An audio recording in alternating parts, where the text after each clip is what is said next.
Mama call baba Xposed GHFM bro, subscribe, share. Little pa na wonsa can be. Ibrahim Traoré, the finest president, or the president of Africa. What is leadership by example. Leadership is not being overlord over people. Mission reports when I'm sharing me who say this man is what God sent. Or don't know Bible muna. Nyamisa me di obi ba beba me de ba Africa be di yelo.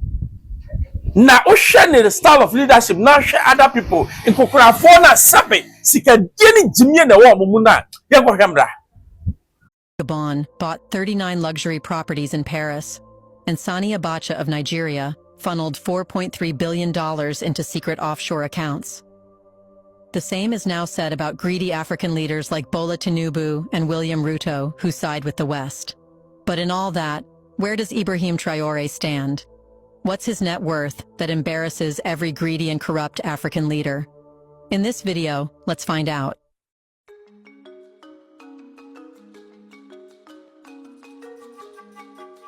For decades, Africa has been a continent where power is synonymous with wealth, where some leaders enter office with modest means but leave as billionaires, their bank accounts swollen with stolen public funds. From oil-rich Nigeria to mineral-laden Equatorial Guinea, African leaders have transformed state treasuries into personal piggy banks, living in obscene luxury while their people starve. Yet, in the heart of West Africa, one man has shattered this norm. His name is Captain Ibrahim Traoré, the leader of Burkina Faso. At just 36 years old, Traoré has rewritten the playbook on African leadership, choosing service over self-enrichment, humility over excess, and nation-building over personal gain. Unlike his counterparts who funnel billions into offshore accounts, Traoré has remained a man of the people, earning the same salary he did as a soldier. Yes, he earns less than $1,000 a month. He refused to accept a president's salary and declined to take the luxuries and privileges that come with the presidency. But this isn't just about money. It's about a fundamental shift in what it means to be a leader in Africa. His low net worth, modest Toyota pickup, and refusal to live in a presidential palace have exposed the greed of Africa's ruling elites, sending shockwaves through the corridors of power. Compared with the billionaire presidents, Ibrahim Traoré becomes the true loyal African leader, which Africa needs to grow and become the next power. However, today, Africa stands divided between two kinds of leadership: the billionaire presidents, who treat their nations as personal bank accounts, and Ibrahim Traoré, a man who has rejected the temptations of power and wealth in favor of true service to his people. On one side, you have leaders who accumulate mansions in Paris, private jets, fleets of luxury cars, and billions in offshore accounts, while their citizens lack hospitals, clean water, and functioning roads. On the other hand, there is Traoré, a young captain turned president who still lives on a soldier's salary, drives an old Toyota pickup, and walks among his people rather than isolating himself in golden palaces. The contrast could not be more extreme. While presidents like Teodoro Obiang, José Eduardo dos Santos, Paul Biya, and Ali Bongo have used their power to loot national wealth, plunging their countries into poverty, Traoré has done the unthinkable. He has refused to steal. His example is a direct challenge to the corrupt elites of Africa, exposing their luxury and proving that true leadership does not require looting the state. However, corrupt leaders are preferred by the West because they allow Western companies to exploit African resources. Foreign aid from Western countries helps these African countries stay in power. However, Ibrahim Traoré is different. But to really understand how he is different, we have to know what other presidents did when they got the opportunity. Teodoro Obiang of Equatorial Guinea has ruled since 1979, amassing a personal fortune estimated at $600 million. His son, Teodorin, is infamous for buying a $30 million mansion in Malibu, a fleet of Bugattis and Ferraris, and even Michael Jackson's $275,000 crystal-encrusted glove. The Obiang family lives like European royalty, while their people struggle for basic necessities like healthcare, clean water, and jobs.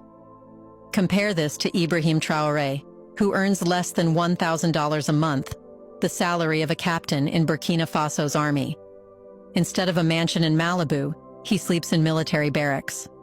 Instead of a fleet of luxury cars, he drives a Toyota pickup truck. While Obiang and his family hoard Equatorial Guinea's oil wealth, Traore has moved to nationalize Burkina Faso's gold industry, ensuring that resources benefit the people, rather than foreign corporations or government officials. There is another African leader known for his corruption.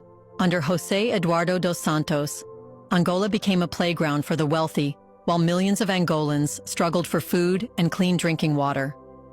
His daughter, Isabel dos Santos, became Africa's first female billionaire, controlling the country's oil, telecom, and banking industries, while government contracts enriched their family empire. Before we continue further, tell us, are you enjoying the video? Na minim that say Ibrahim Traoré still he's taking his soldier salary, which is less than $1,000. If I to go on the African continent, take them president by president and see how much they are making, even officially. Behind the doors, some of the presidents are richer than their own countries. President you hold mom was sikasi on kuro. What I say? Oba besum no oba no ni hwe. Oba wie no kono. Cars, nyama sebe, me afford it. Even their children, they live in luxuries. Meanwhile, the masses are living in poverty. Ibrahim Traoré said I'm going to suffer with the masses so that we grow together, so that I also feel their pain. They be missing Africa for politicians, no, they live in luxury. Wow, here a politician come out, na siren, ping, when you air traffic.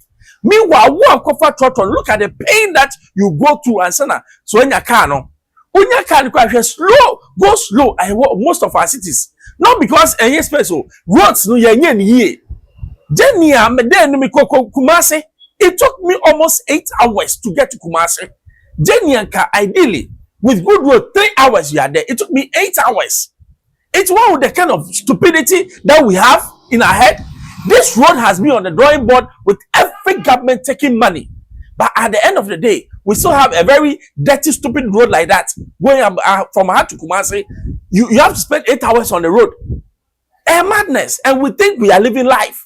It is time we will learn something from this man, Ibrahim Traoré. Now, when say Africa, the beginning, the activation of the African spirit will begin with Ibrahim Traoré. I suppose JHFM Bruce. Also subscribe immediately to announce I can banwesi.